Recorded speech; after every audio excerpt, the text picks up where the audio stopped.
Mari bersama-sama kita bersatu di dalam doa. Bapa yang baik, Bapa yang kami kenal di dalam nama Tuhan Yesus, kami bersyukur kalau kami sebentar lagi akan merayakan Natal, kelahiran Tuhan Yesus ke muka bumi. Kami bangga punya Allah seperti Engkau, Allah yang bukan saja duduk di tatanya, tapi Allah yang mengirim anaknya yang tunggal datang ke dunia, mati bagi setiap kami, bangkit pada hari yang ketiga, naik ke surga, duduk di sebelah kanan Allah Bapa menjadi pembela, dan suatu hari kelak akan datang kedua kali menjemput kami. Kami minta sukacita Natal memenuhi hati dan pikiran kami. Kami minta damai Natal memenuhi hidup dan keluarga kami. Terima kasih atas pemakaian-Mu, atas tim pujian penyembahan. Pakai juga hamba-Mu pada hari ini untuk boleh mempersiapkan jemaat-Mu masuk dalam hari Natal yang suci dan kudus. Di dalam nama Tuhan Yesus kami undang kuasa Allah Roh Kudus mengambil alih ibadah pada hari ini. Baik mereka yang ada di gereja ataupun mereka yang menyaksikan secara online. Kami semua menjadi sasaran dari berkat Tuhan. Segala kelemahan tubuh, sakit penyakit, segala yang jahat kami patahkan kuasanya. Hanya di dalam nama Tuhan Yesus setiap kita yang siap diberkati firman Tuhan, gereja Tiberias Gading Nias, sama-sama dengan bangga kita katakan amin. Kita berikan kemuliaan, tepuk tangan bagi Tuhan kita. Silakan duduk kembali saudara. Terpujilah nama Tuhan yang telah mengumpulkan saudara dan saya pada hari ini. Terimalah salam dari mimbar ini. Shalom Tiberias. Masih belum semuanya? Bisa lebih kompak, lebih semangat lagi yuk. Shalom Tiberias. Apa kabar semuanya saudara? Tuhan Yesus itu baik, amin. Saya belum melihat tangan-tangan yang bangga punya Tuhan Yesus, bisa lambaikan tangan saudara. Haleluya. Boleh kasih salam kiri kanan saudara, katakan Tuhan kasih kado Natal sama kamu. Ayo bilang saudara. Haleluya. Puji Tuhan. Saudara, saya mengucapkan selamat hari Natal, mungkin besok saudara, tapi hari ini dulu selamat hari Natal H-1. Kiranya damai Natal melimpah-limpah dalam hidup saudara dan saya. Katakan amin. Katakan amin. Puji Tuhan. Mari sama-sama kita akan belajar pada hari ini. Tema khotbah saya dalam mempersiapkan saudara masuk hari Natal adalah sukacita yang mengalahkan dunia. Apa tema khotbahnya saudara? Sukacita yang mengalahkan siapa? Dunia. Sebelumnya terima kasih kepada Tuhan Yesus untuk kesempatan yang saya melayani, dan terima kasih kepada Gembala Sidang yang kami kasihi, kami doakan dan kami banggakan, Pendeta Darniati Pariaji. We love you Ibu, kami senantiasa berdoa buat Ibu. Sukacita yang mengalahkan dunia. Natal identik dengan sukacita, betul apa tidak saudara? Makanya ada lagu Joy to the World, kesukaan bagi dunia. Joy atau sukacita. Sukacita dalam kamus Alkitab atau dalam terminologi Alkitab itu ada dua, dibagi menjadi dua. Dibagi menjadi berapa saudara? Dua, ada sukacita yang dari dunia, ada sukacita yang dari Tuhan. Atau gampangnya sukacita dunia, sukacita karena Tuhan. Kalau sukacita karena dunia erat kaitannya dengan hal-hal yang di luar. Contoh naik gaji, naik jabatan, mobil baru, rumah baru. Saudara yang iman itu bilang amin dulu saudara. Wah amin semua saudara ya. 2024 berkatnya melimpah dalam hidup saudara. Ayo kasih tepuk tangan dulu buat Tuhan kita. Tapi sukacita yang dari Tuhan, saudara, sukacita yang dari Tuhan dalam bahasa aslinya, dalam bahasa Yunani menggunakan kalimat kara, yang artinya sukacita yang berasal atau berlandasan di dalam Tuhan. Perasaan senang dari dalam diri kita yang berlandasan kepada sukacita di dalam Tuhan atau sukacita karena Tuhan. Makanya dalam Alkitab dikatakan the joy from the Lord is my strength. Sukacita yang dari Tuhan adalah kekuatanku. Sama-sama yuk bilang sama saya, sukacita yang dari Tuhan. Belum semuanya, sukacita yang dari Tuhan adalah kekuatanku. Yuk sekali lagi, sukacita yang dari Tuhan adalah kekuatanku. Amin saudara. Karena kita bukan hidup dari luar ke dalam, tapi kita orang percaya hidup dari dalam keluar, bukan yang di luar menentukan kita, tapi yang di dalam yang akan mempengaruhi yang di luar. Makanya dalam bahasa Inggris kata sukacita itu ada arti berbeda. Dalam Indonesia sukacita is sukacita. Dalam bahasa Inggris kata sukacita itu dibagi jadi dua. Yang pertama adalah joy, yang kedua adalah happiness. Joy dan happiness. Joy itu internal, happiness itu eksternal. Happiness itu dari kata happening. Jadi sukacita kita, kebahagiaan kita berdasarkan apa yang terjadi di luar. Tapi Tuhan mau saudara bersukacita sekalipun di tengah badai, saudara tetap bersukacita. Sekalipun ada tantangan, saudara tetap bersukacita. Makanya sukacita itu adalah keputusan. Orang yang sukacita itu cirinya satu, ada senyum di wajahnya. Ayo senyum dong. Jangan senyum, senyum udah. Oke, lihat kiri kanan sambil senyum. Amin. Nah, kita akan belajar hari ini ada 3 tokoh di Alkitab tentang Natal yang sukacitanya menghadapi tantangan, yang sukacitanya ngalamin masalah, yang sukacitanya mau dihancuri. Kita akan belajar apa pencuri sukacita atau destroyer of joy, dan bagaimana tawarnya atau antidotnya atau penawarnya agar saudara tidak jatuh ke dalam penghancur sukacita. Tiberias Gading Nias, saudara siap diberkati? Coba yang siap diberkati bisa lambaikan tangan saudara dulu. Haleluya, kasih tepuk tangan dulu dong buat Tuhan kita. Yang pertama, apa sih destroyer of joy, penghancur sukacita? Yang pertama adalah anxiety atau kegelisahan atau kekhawatiran. Orang yang hidupnya khawatir gak bisa sukacita. Yang setuju bilang amin. Orang hidupnya penuh kegelisahan gak mungkin sukacita. Sukacita, joy, dan kegelisahan gak bisa duduk bareng. Yang percaya bilang amin.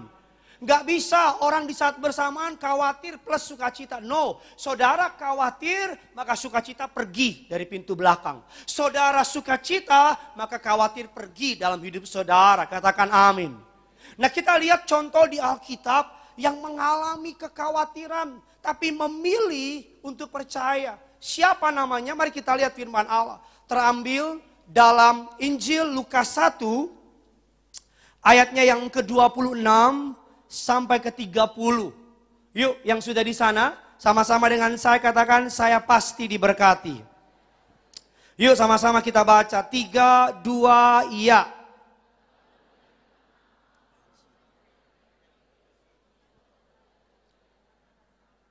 Ayat yang ke-27, kepada seorang perawan yang bernama Yusuf, dari nama perawan itu siapa? Ayat yang ke-28, ketika malaikat itu masuk, ia berkata, salam Tuhan apa? Ayat yang ke-29, Maria, apakah arti? Ayat 30 sama-sama kita baca, kata malaikat itu kepadanya, sebab engkau beroleh apa? Di hadapan siapa? Kalau dari ayat ini sudah dibaca di perikop ayat yang ke-31 sampai dengan 38, saudara akan ngerti bahwa ketika Maria mengandung Yesus, mari kita sepakat dulu sama-sama pada hari ini. Misi penyelamatan Allah melalui Yesus adalah mega proyeknya surga. Yang setuju bilang amin. Ini mega proyek, betul ya? Ini bahkan proyek lebih penting dari IKN, betul ya?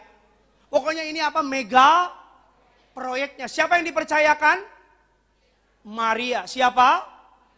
Mari kita belajar histori dulu. Mari kita belajar teologi ya. Saudara tahu nggak umur berapa Maria ketika dia mengandung bayi Yesus? Beberapa orang bilang 20 tahun, tetot, salah. Beberapa orang bilang 25, tetot, salah. Maria ketika mengandung bayi Yesus minimal 13 tahun, maksimal 15 tahun. Ini anak masih remaja. Kalau orang zaman sekarang bilang anak kecil. Tetapi Tuhan mempercayakan misi yang begitu besar kepada Maria.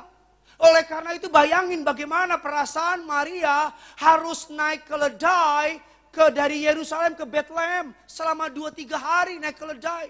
Lagi hamil gede. Istri saya ketika hamil gede nggak mau kemana-mana kecuali ke mall. Karena belanja. Bayangin Maria harus naik keledai 2-3 hari dari Yerusalem ke Bethlehem. Bayangin sampai di Bethlehem, gak ada penginapan, gak ada bisa nginap. Tidur di mana mereka? Kandang domba. Dan ketika Maria melahirkan, gak ada orang tuanya, gak ada mantri, gak ada dokter, yang ada cuma siapa? Ucup. Saudara bisa bayangin gak berapa traumanya Maria?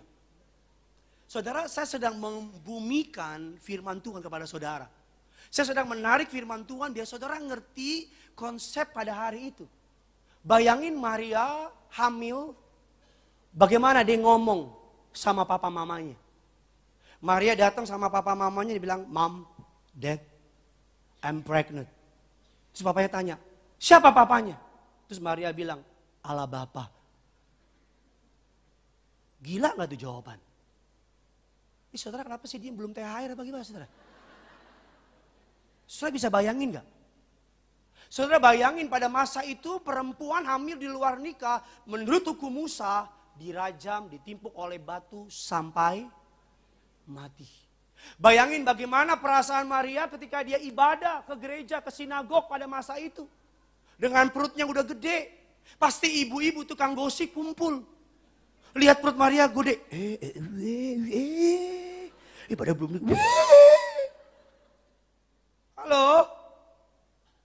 Bayangin bagaimana Maria harus ngomong sama calon suaminya Yusuf. Dia panggil dengan anak zaman sekarang, hantu, handuk, atau beb, atau cup. Yusuf, aku hamil. Gak mungkin Yusuf bilang, oh puji Tuhan. Pasti gimana respon Yusuf? Kok bisa?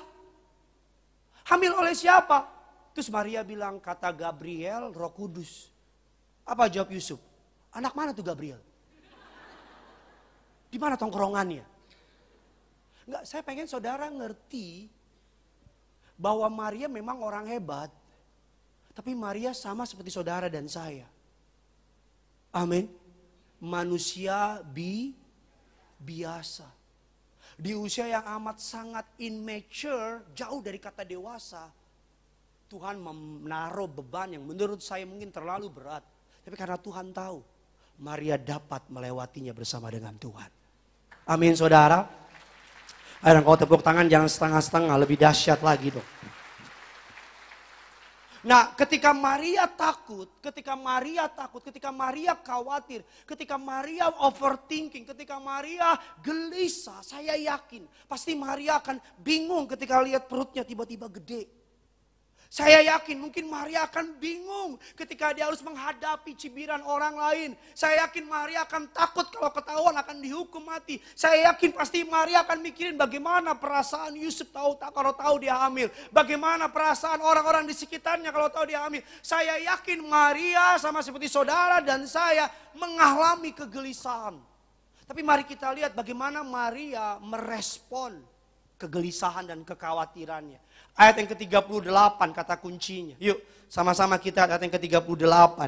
3, 2, 1 ya. Kata Maria,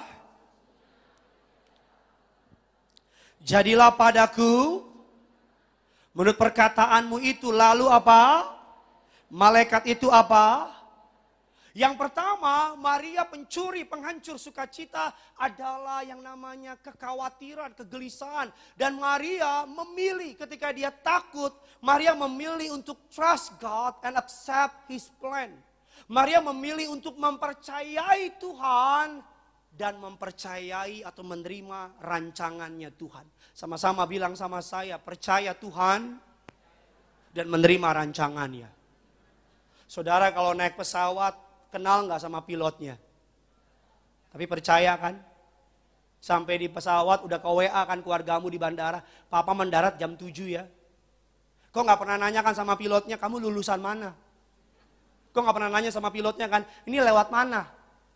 Yang kau tahu kau duduk pasti nyampe. Kau di pesawat, engkau disuruh fasten your seat belt, nurut kan? Disuruh open your window, nurut kan? Disuruh turn off your cell cellular phone, nurut kan? Lalu kenapa saudara nggak percaya sama Tuhan? Saudara malam hari tidur pasang alarm jam 7 pagi, bangun nggak? Kalau nggak bangun nggak ada di sini hari ini. Saudara bikin janji sama orang, nanti ya beres tahun baru kita ketemu. Dari mana itu dasarnya? Karena saudara percaya Tuhan kasih kesempatan sama saudara. Amin. Banyak orang khawatir sama 2024. Aduh Pak, khawatir Pak, nggak tahu siapa presidennya, nggak ada hubungannya siapa presidennya. 2024 Tuhan yang tolong saudara di tahun ini, Tuhan yang sama akan tolong saudara di tahun 2024. Amin. Siapapun presidennya. Saudara nonton debat-debat kemarin-kemarin? Nonton kan? Pilih baik-baik. Pilih baik-baik. Doa sama Tuhan, pilih baik-baik. Gereja Tiberias, saudara mau pilih siapapun, mau pilih saya juga boleh, monggo. Tapi netral. Kami pendeta punya pilihan, punya rahasia. Nomor berapa? Rahasia. Kalau enggak 2, 3,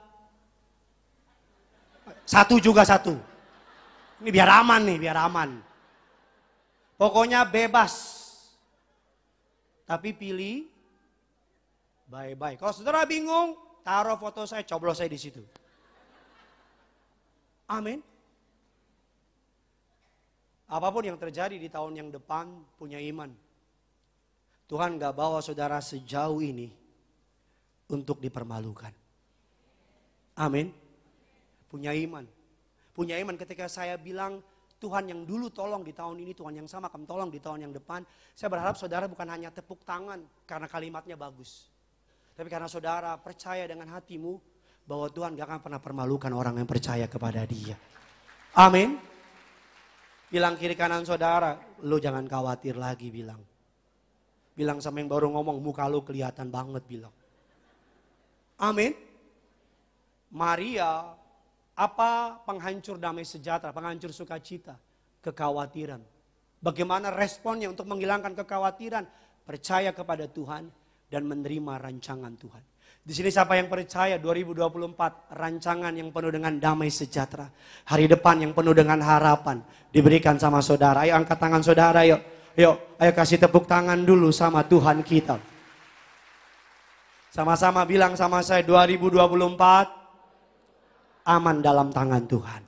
Ayo sekali lagi kasih tepuk tangan buat Tuhan kita.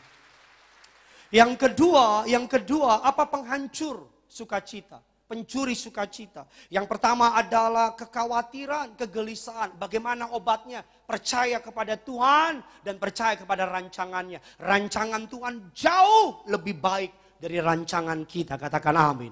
Yang kedua, apa penghancur sukacita di hari Natal ini? Yang pertama kita belajar dari kisah yang namanya Maria. Yang kedua, penghancur yang namanya sukacita adalah kebencian karena sakit hati. Resentment over a hurt, karena sakit hati. Saya percaya banyak dari kita hari-hari ini sepanjang tahun ini mungkin orang pernah kecewain saudara. Mungkin orang pernah nyakitin saudara. Mungkin orang pernah memperlakukan kau dengan tidak adil. Mungkin perkataan orang membuat engkau terluka. Mungkin saudara datang ke tempat ini tanpa sadar engkau terluka dalam hatimu. Tapi sebelum tahun ini berakhir, saya memberikan saudara pilihan untuk tetap tinggal dalam kepahitan atau memilih untuk mengampuni. Orang yang hidupnya dalam kepahitan gak mungkin hidupnya sukacita. Betul apa tidak? Orang hidup dalam kepahitan gak mungkin hidupnya penuh sukacita. Orang yang hidupnya pahit, satu-satunya yang enak pahit itu cuma kopi hitam. Sisanya yang pahit, yang lain gak enak. Betul apa tidak? Saya mau bilang sama saudara. Mungkin ketika saya khotbah ini, ada dari saudara yang diingetin Roh Kudus. Rasa sakit yang kau simpan selama ini. Dan Tuhan mau engkau melepaskan pengampunan. Kemarin Tiberias baptis orang yang mendaftar 1040 orang yang baptis kemarin saudara. Yuk saya bantuin ya.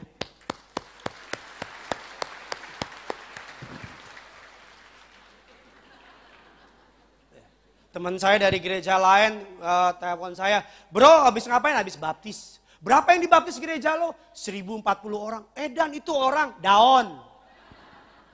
Banyak amat, banyak. Mayoritas yang dibaptis, saudara mau tahu nggak? Dia yang saya doakan, Pak, saya kepahitan. Pak, saya bitter sama papa mama saya. Kak, saya kecewa sama suami saya. Beberapa yang udah dibaptis, minta doa lagi. Antara air kolam renang sama air mata. Jadi satu. Itu air mata kolam renang, jadi tambah airnya. Lebay, memang lebay sih. Kemarin di Sarbini ada anak muda kasih HP-nya di altar call begini. Dia tulis di HP-nya begini. Saya baca, kaget saya. Saudara mau tahu apa tulisannya? Ditulis, Pak, pinjem dulu 100. Ada yang, Pak,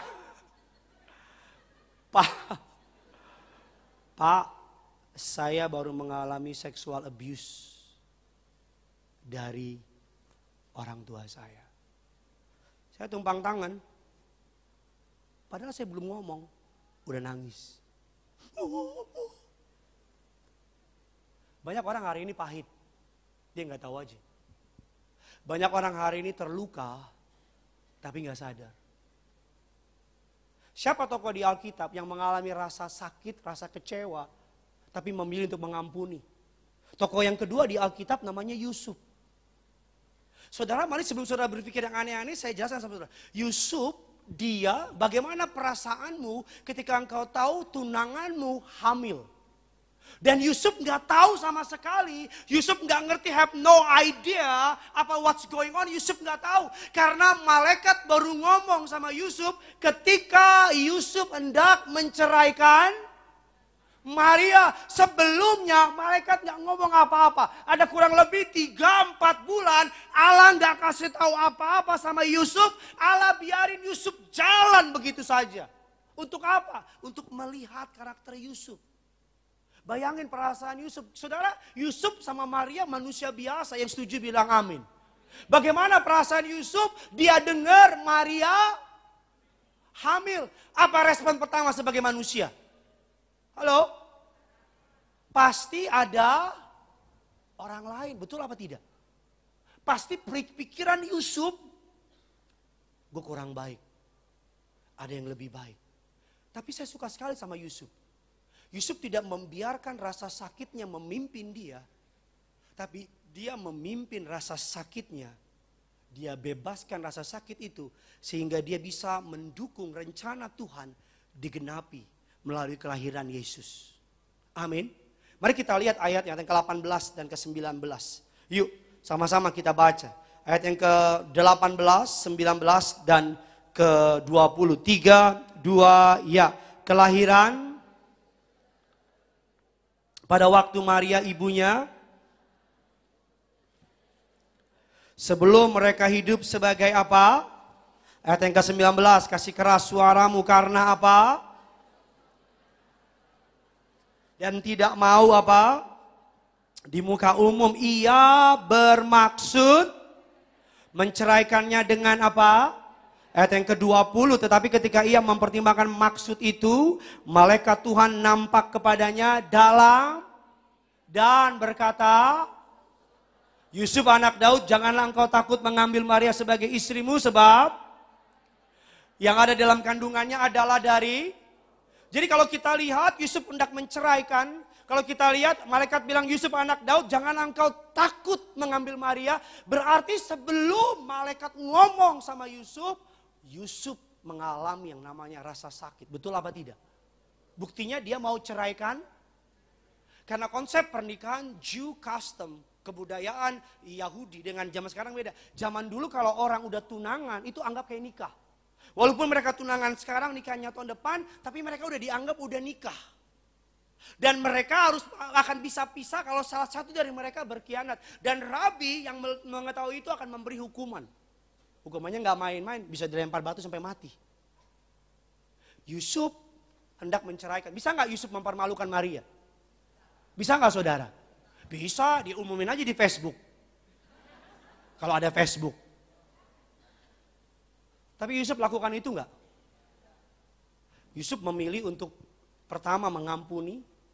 Makanya saya selalu bilang sama saudara, kita bilang Yusuf adalah orang yang tulus hatinya. Sama-sama bilang sama saya harus jadi orang yang tulus hatinya. Ada lebih semangat lagi, saya harus jadi orang yang tulus hatinya. Karena kalau saudara berjalan dalam ketulusan, berjalan dalam kesetiaan, saudara mau salah nih, Tuhan yang lurusin. Contohnya siapa? Yusuf. Yusuf mau ceraiin Maria, Tuhan yang lurusin. Orang yang tulus itu bisa dibohongin, bisa dikerjain. Tapi Tuhan selalu punya cara untuk berkati orang yang tulus itu. Ayo kasih tepuk tangan dulu buat Tuhan kita. Amin. Makanya hari-hari ini, kalau saudara lihat apa buah dari Yusuf. Karena dia setia dan memilih untuk mengampuni, memaafkan. Tidak hidup dalam kepahitan. Yusuf dipercaya oleh Allah menjadi bapa asuh dari raja segala raja. Yusuf dapat privilege melihat Yesus penebus dunia bertumbuh besar. Itu berkat apa bukan? Berkat. Bayangin kalau Yusuf nanti masuk ke surga, malaikat hormat. Malaikat junior tanya, itu siapa? Bosnya Tuhan kita. Bapaknya Tuhan kita. Hormat. Karena dia ayah asuh dari Yesus. Ada banyak orang gak bisa dapat promosi karena kepahitan. Ada banyak orang kehilangan berkat karena kecewa. Ada banyak orang hampir dipromosiin sama Tuhan. Tapi karena pahit, tapi karena kecewa, dia lari. Sehingga promosi yang Tuhan mau kasih gak datang. Hari ini ketika saudara dengar firman ini, saya percaya Roh Kudus yang manis, yang lembut akan munculin nama demi nama dalam pikiran saudara. Mungkin dia orang yang pernah menyakitimu, mungkin dia orang yang pernah jahat sama engkau. Malam ini pilihannya di tangan saudara, mau getting better atau getting bitter. Mau tambah baik atau tambah pahit. Saudara mau pakai pengkhianatan membuat engkau menjadi pribadi yang lebih buruk, atau engkau mau pakai pengkhianatan rasa sakit untuk menjadikan engkau menjadi pribadi yang lebih baik. The choice is in your hand. Mama saya pernah bilang, orang yang hidup dalam kepahitan itu orang yang sama seperti kita dilempar bangkai tikus. Kita bawa bangkai tikus itu kemana-mana. Kita mau makan, kita cium bau bangkai tikus. Kurang ajar tuh orang. Kita mau mandi, udah buka baju, kita cium. Kurang ajar tuh orang. Kita lagi mau tidur, udah enak-enak mau tidur, ingat kelakuan orang itu. Kurang ajar tuh orang. Kita kadang-kadang berpikir kalau kita benci sama orang, kalau kita terus benci sama orang itu, maka orang itu akan mengalami rasa sakit yang kita alami. Kita berpikir kalau kita benci sama dia, kalau kita terus menyimpan amarah, maka orang yang nyakitin kita akan ngalamin rasa sakit yang kita alamin. Padahal kenyataannya dia nggak ngalamin rasa sakit, cuman kita yang sakit.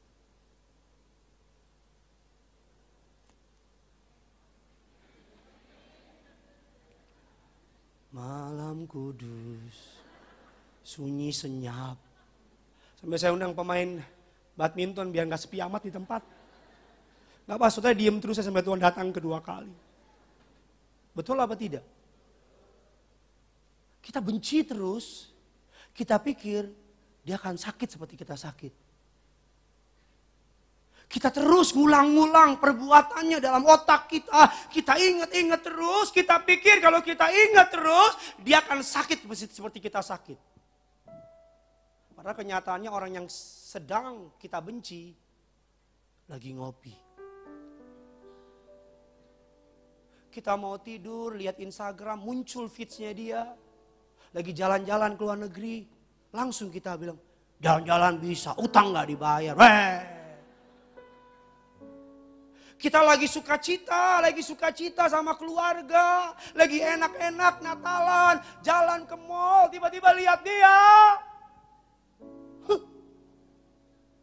Padahal mungkin orang yang kau sakiti udah lupa sama perbuatannya sama engkau.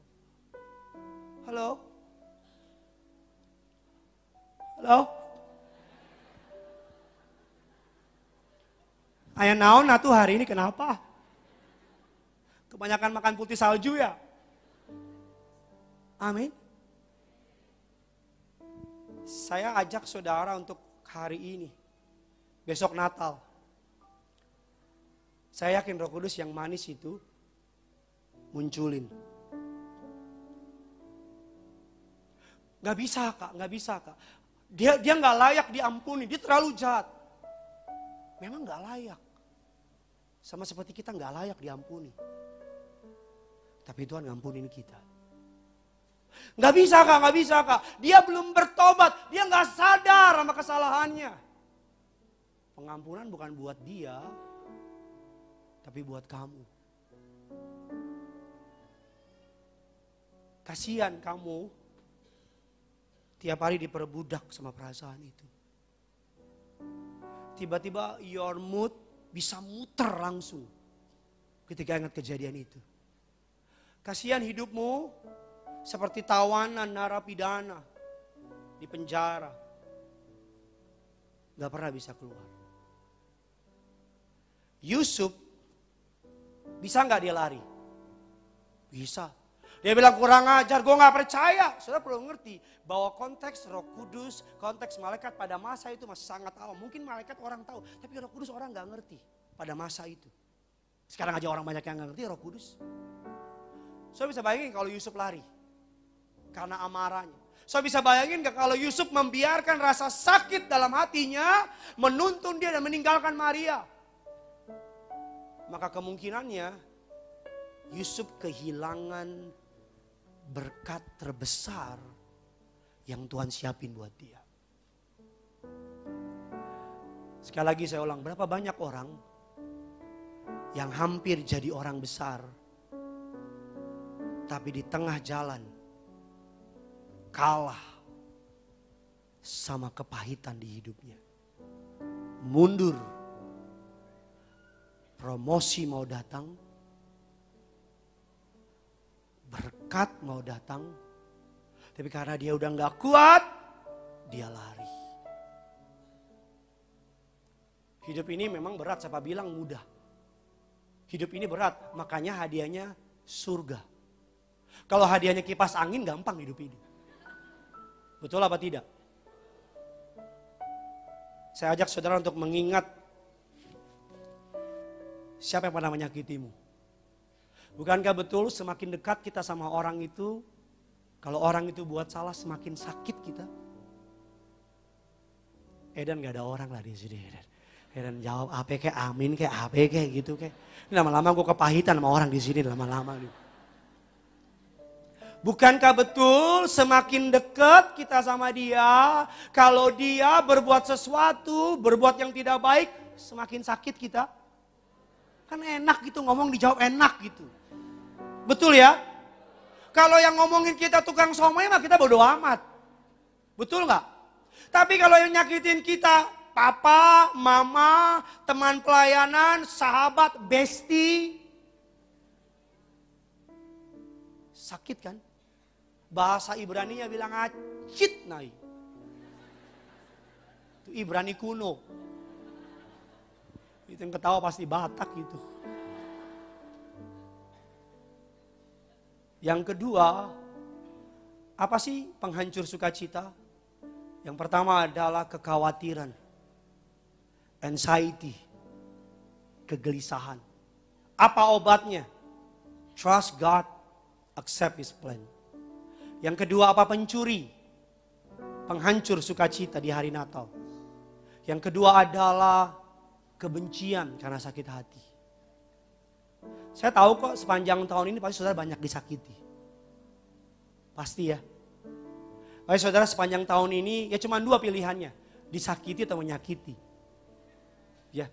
Mungkin saudara pelaku saya juga gak tahu, korban saya juga gak tahu.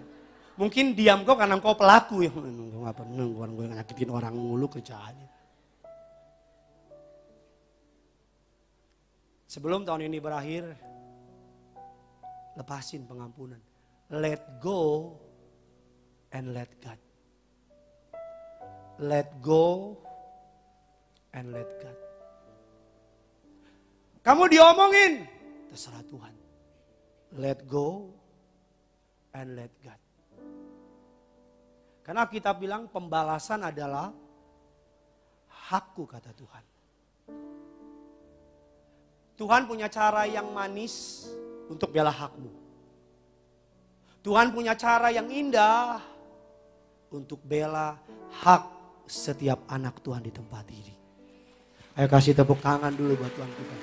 Mungkin cara dia bela saudara tidak sesuai yang saudara mau. Kan kalau kita mau kan Tuhan cabut nyawanya gitu kan. Betul kan? Ngakulah. Engkau kan berharap bela aku Tuhan. Tiba-tiba besok pagi musuhmu gini. Jalan apa ya ini? Tapi seperti saya bilang Tuhan punya cara yang manis. Tuhan punya cara yang indah. Untuk bela perkara saudara. Let go and let God. Biarin. Ampunin. Dan serahin sama Tuhan. Kalau dia gak bertobat-tobat juga, tunggu tanggal mainnya. Di bioskop-bioskop kesayangan Anda. Betul apa tidak? Karena kalau Tuhan langsung hajar, maka kita juga pasti dihajar. Karena kita pasti pernah nyakitin orang kok. Karena sadar gak sadar, kita pernah curang sama orang. Sadar gak sadar, kita pernah membuat orang nangis atau kecewa. Tuhan langsung pukul gak? Gak. Makanya let go and let God. Yang ketiga, yang terakhir. Apa penghancur damai sejahtera, penghancur sukacita? Yang pertama adalah anxiety, kegelisahan, kekhawatiran. Bagaimana cara jawab jalan keluarnya? Trust God, accept His plan. Yang kedua kitab katakan adalah kebencian. Bagaimana jalan keluarnya? Let go and let God. Yang ketiga, ini kesukaan saya, destroyer of joy. Yang ketiga adalah confusion, kebingungan, bingung. Orang yang bingung gak mungkin punya damai sejahtera. Orang yang bingung gak mungkin punya sukacita. Saya jadi pendeta udah cukup lama, kurang lebih, I don't know, 7 tahun kali mungkin, saya gak tahu tepatnya. Karena bingung mau ngitung dari Sabtu, dari evangelis, apa dari PDT. Dia 7 tahun lah, kurang lebih 2000 tahun. Saya 7 tahun jadi pendeta, saya pelayanan by the grace of God dari tahun 2000. Ini tahun ke-23 saya. Dan selama saya jadi pelayan Tuhan, pertanyaan yang paling banyak ditanya oleh jemaat sama pendeta. Pak, apa yang harus saya lakukan Pak sama masa depan saya? Pak, suami saya selingkuh Pak, saya harus bagaimana? Pak, anak saya nakal Pak. Saya harus bagaimana? Kebanyakan jemaat kalau tanya sama pendeta pasti mereka bingung. Bahkan pertanyaan yang paling sering ditanya sama jemaat memasuki pergantian tahun pasti begini. Pak Pendeta, Tuhan ngomong apa 2024? Kasih tahu dong sama saya. Saya bilang Tuhan ngomong moncongmu kebanyakan. Saya kemarin pelayanan di Medan. Mendarat di Medan. Ada 2 orang perempuan dari ujung. Udah gini-gini. Saya udah tahu nih jemaat nih, saya jalan aja so cool. Lagi jalan, dia jalan di belakang saya, deket-deketin saya. Sambil ngomong. Saya kan punya pendengaran super. Ngomongnya. Terus mereka sok-sokan jalan depan saya. Saya tahu pengen lihat bener gak ini orangnya gitu. Jalan depan saya, terus yang satu pura-pura ambil HP tapi nengok ke belakang. Gini saya terus lihat muka saya, bener Gideon. Saya jalan aja so cool. Gitu. Terus mereka ngeliatin saya terus dari depan, pengen eye contact. Ya udah, karena saya pendeta yang suka menolong, rajin menabung, saya nengok. Saya gitu. Bapak pendeta yang suka di TikTok kan? Terus saya tanya, yang mana? Bapak Gideon Simanjuntak kan? Oh bukan, saya Reza Rahardian, saya bilang.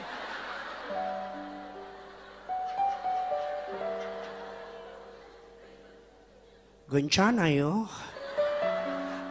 Gencana. Gencana yo.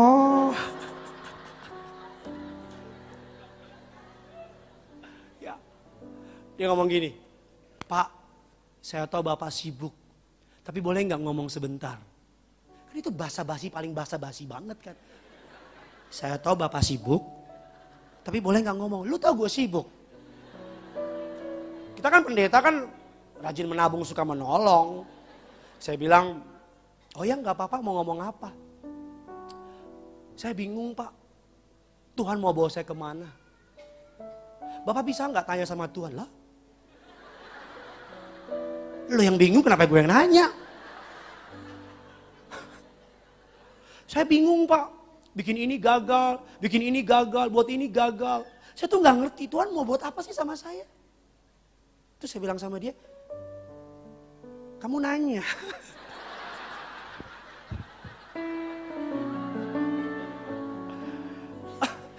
Saya bilang sama dia, kamu yakin mau jawab pertanyaan dengan 2-3 menit ke depan? Iya Pak, saya bingung Tuhan mau buat apa sih? Bapak pernah gak sih bingung? Saya bilang sering. Ya.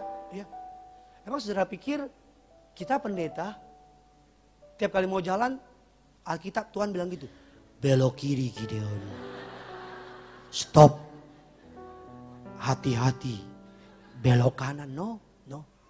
Saya selama jadi pendeta, saya cuma dengar karunia audible di bawah tangan saya nih, di bawah 5 kali, Tuhan saksinya. Ada beberapa kali Tuhan ngomong secara audible, saya dengar. Tapi kurang dari 5 kali. Dan itu biasanya hal-hal yang sangat fundamental. Salah satu ketika kakak saya mau dioperasi, ada tumor dalam kandungannya. Mau masuk orang operasi, saya dengar di telinga saya, Tuhan ngomong begini, doakan lagi kakakmu. Karena penting. Nggak mungkin lagi masak Indomie Tuhan ngomong, lagi apa? Indomie Tuhan. Tuhan nggak sekurang kerjaan itu. Di bawah 5 kali. Tapi sering kali kalau saya lagi bingung, kalau Pak Pendeta lagi bingung ngapain? Apa yang Pak Pendeta lakukan? Saya mau tahu nggak kalau saya lagi bingung saya ngapain? Saya cuma jalanin apa yang dipercayakan Tuhan sama saya. Apa yang tidak dipercayakan sama saya nggak mau pusingin. One step at the time. Tuhan gak pernah nuntun kita 1000 langkah. Tapi dia tuntun kita selangkah demi selangkah. Siapa tokoh yang bingung di Alkitab? Orang Majus. Dari Mesopotamia, mereka Irak sekarang pergi ke Bethlehem. Beberapa orang bilang 2 tahun, setahun. Tapi yang pasti mereka pergi sangat lama. Dan apa yang mereka menjadi tuntunan apa? Cuman bintang. Pada masa itu belum ada Waze. Kalau ada Waze maka akan gampang. Masukin alamat Yesus. Bethlehem 3, Jalan Kebahagiaan. RW 3 samping masjid. Dimasukin orang Majus, klik. 500 meter belok kiri. Hati-hati, rumah Herodes. Tapi mereka cuma punya apa? Bintang. Saya bayangin nih, mereka jalan nih naik unta, lihat bintang. Pasti temannya ada yang nyolot gitu kan. Lu yakin nih? Gue juga nggak yakin, bacot lo. Jalan lagi sampai padang gurun, pasti temannya bilang, kayaknya kesasar deh. Iya kesasar nih. Dan bayangin, mereka setiap kali mereka mulai mendekati bintang, bintangnya makin jauh. Kalau 1-2 hari mah gampang. Ini mari kita ngomong setahun aja setahun. Mereka masih bilang, Eden gak nyampe-nyampe sob. Iya nih. Eden Yesus rumahnya jauh banget, Bekasi apa gimana Yesus di rumahnya nih. Untung Yesus gak lahir di Bekasi. Itu pasti nyerah orang Majus. Kata orang Majus ngeri Bekasi, gue gak berani deh kata orang Majus. Tapi Yesus, orang Majus, sehari demi sehari. Sehari pasti ada ancaman perampok, ada ancaman badai, hewan buas. Tapi orang Majus setia ikutin. Mungkin hari ini 2 kilo. Mungkin besok 10 kilo. Tapi yang pasti maju terus. Apapun yang sedang kau hadapi sebagai hamba Tuhan, kalau kau lagi bingung mau buat apa, jalan aja terus. Apa yang dipercayakan Tuhan dalam hidupmu, lakukan dengan setia. Gak usah pusingin, belum. Saya ulang ya, apa yang dipercayakan Tuhan sama engkau, jalani dengan setia. Gak usah pusingin promosi, jabatan, nanti. Dengan setia kau jalani, nanti. Saudara gak perlu ngerti the whole picture. Saudara cukup percaya aja. Kalau Tuhan panggil, Tuhan akan sertai, Tuhan akan tuntun, dan Tuhan tidak akan pernah mempermalukan. Selamat mempersiapkan hari Natal.